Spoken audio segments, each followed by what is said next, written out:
Every Muslim would like to go for the Hajj. There are many Muslims who cannot do so. How can they perform the Hajj if resources are not available? Well, of course, if resources are not available, Hajj is not farz on you. And yet I understand the question. I believe it's regarding the desire to visit the Haramain Sharifain.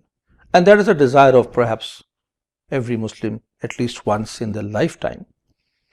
First of all, like in all matters, make dua. Ask Allah for this. Plead with Him to give you the opportunity, the resources to perform the Hajj, to visit His holy house, His holy city, and the holy city of His Prophet Sallallahu Alaihi Wasallam. One advice I would give is, no matter how small, do make a small account.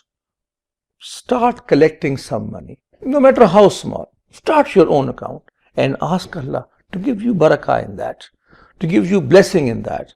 So perhaps one day that small amount might become a big one and give you the opportunity to perform the Hajj of Baitullah.